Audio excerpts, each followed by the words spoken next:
This is KVUE News Daybreak.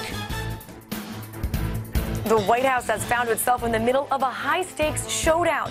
I'm Maggie Rulli, and we'll have the details coming up. On the hunt this morning, an Austin attorney killed in his home. This morning, why police are looking for this man in connection to his death. Good morning to you, and thank you for joining us for KVUE News Daybreak at 4:30. I'm Brian Mays. Let's begin with a look at what we're tracking today. And we're tracking some rain, Erica Lopez. That's right. A busy forecast indeed for the next upcoming work week. As a matter of fact, completely different from where we were last week. Current conditions right now, temperatures are in the 70s. It is muggy out there. Dew points in the 60s. So you know there's a lot of moisture in the atmosphere to work with.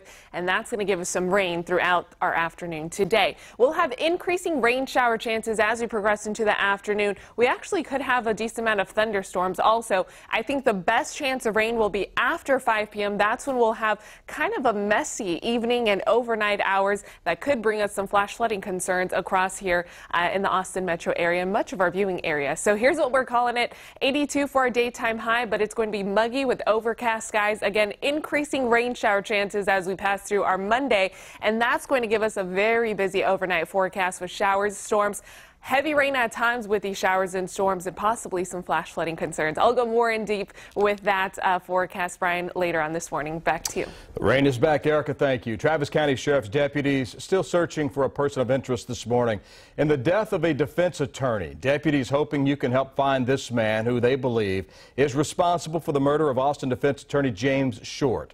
The man was last seen driving a 1999 tan Chevrolet Suburban with Texas license plate number DRW 3438. Deputies found Short in his southwest Travis County home on Friday. If you have seen this man or his vehicle, you're encouraged to call police.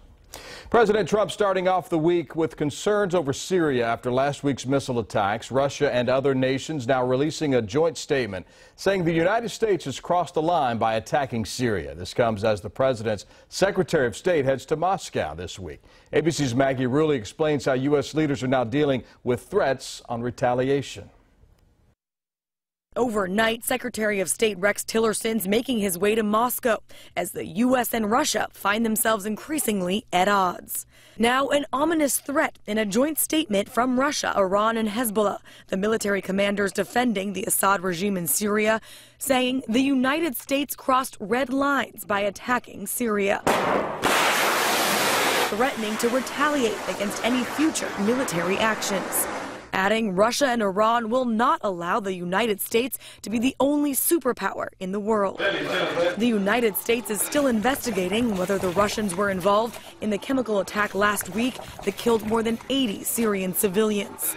But ahead of his trip, Secretary Tillerson says he's seen no hard evidence suggesting a Russian connection and insists the plan in Syria remains the same: defeat ISIS. In that regard, we are hopeful that we can work with Russia and use their influence to achieve areas of stabilization throughout Syria. But United Nations Ambassador Nikki Haley suggested another priority while on CNN. We don't see a peaceful Syria with Assad in there. Both Secretary Tillerson and Ambassador Haley are right about this. National Security Advisor General H.R. McMaster on Fox News defending both priorities. That should be a strong message to Assad and to his sponsors who are enabling his campaign of mass murder against his own civilians.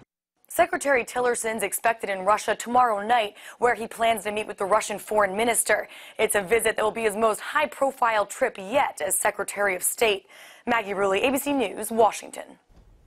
New information this morning on the accused attacker behind Friday's truck rampage that killed 4 in Stockholm, Sweden. Authorities say they tried to deport 39-year-old asylum seeker from Uzbekistan back in December of last year. They say it's because his residence permit was rejected 6 months earlier. Instead of complying, he went into hiding until last Friday when the man allegedly hijacked a beer truck and drove it into a crowd on a street there. He was arrested hours after the attack. Officials say he is known for showing sympathy for ISIS. Police have since increased security around that nation's capital. Christian families in northern Egypt starting their Holy Week leading up to Easter in terror this week. Take a look. Many of them in fear this morning after 2 suicide bombings killed dozens over the weekend. ISIS claiming responsibility for these deadly terror attacks captured on surveillance cameras on Sunday.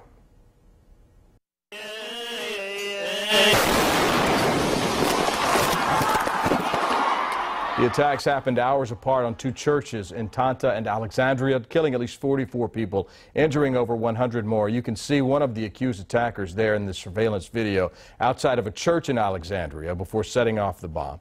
Egypt's president now calling for a state of emergency for 3 months. Leaders from all over the world showing their support for the victims and their families this morning. Here in the United States, President Donald Trump and other leaders also condemning the deadly attacks, many of them saying the U.S. will continue to support Egypt's security as it battles terrorism. And to blow up some Christian churches on Palm Sunday in Egypt is just despicable. It shows that we have to redouble our efforts against ISIS. Officials say the leader of the church, who is expected to meet with Pope Francis this month, was in the Alexandria Cathedral at the time of the bombing but was not heard. Pope Francis now asking the world to pray for those affected by these tragedies. Happening today, President Donald Trump's pick for Supreme Court. Justice Neil Gorsuch will be sworn into office. The Senate confirmed the Supreme Court nominee Friday after weeks of heated debate and a controversial change in voting rules. Last week, Republicans changed the rules so Gorsuch only needed 51 votes instead of the usual 60. Gorsuch is set to take 2 oaths, one required by the Constitution, the other by federal law. Texas working to improve its drug court system. Starting today, the Texas Association of Specialty Courts will hold its annual conference in Bastrop. Hundreds of drug court professionals from throughout the state will attend the event to gain education in the specialty court field. Drug Court is a program for people with drug-related offenses. The program includes treatment, drug tests, and appearing in court for regular checkups. Texas ranks as one of the most innovative states with nearly 200 courts in operation. The conference runs through tomorrow. Budget woes forcing the Blanco Independent School District to cut several jobs. School Board President Darrell Wagner says a teacher, bus driver, and 2 aides will lose their jobs as a result. Originally, he said 17 positions were at risk. He says state funding cuts and non-rising property taxes are to blame. This morning, Haze High School students returned to class remembering the life of a fellow student who passed away last week. Crisis counselors now on hand today to help students and teachers figure out how to deal with this type of grief. On Friday, Haze school district officials informed parents of 17-year-old Xavier Jacquemin's passing. They did not release a lot of information, but said that the senior's death is currently under investigation. A warning for families in Georgetown. Officials say a bat found Thursday has tested positive for rabies. The bat found on a residential property on North Austin Avenue. Right now, animal control officials say they don't know if any people or pets came into contact with the bat. If you find a bat on the ground, they say don't touch it. Call the police department at their non-emergency line. We have that number and other information on our website for you, KVUE.com. Austin-based Torchys Tacos headed to court to protect their catchphrase, "Damn Good Tacos." Torchys says a Colorado restaurant called Damn Good Tacos infringed on its trademarked catchphrase. Torchys sent a cease and desist letter and offered financial help with a name change, but the Colorado restaurant said no thanks. The Colorado taco restaurant uses a different spelling of that word.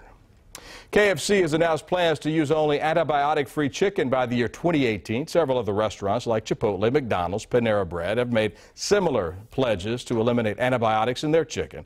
KFC says it believes it's on the cutting edge, trying to go without antibiotics when it comes to on-the-bone chicken. The restaurant says you won't see higher prices because the cost increase is small enough that the company can absorb it.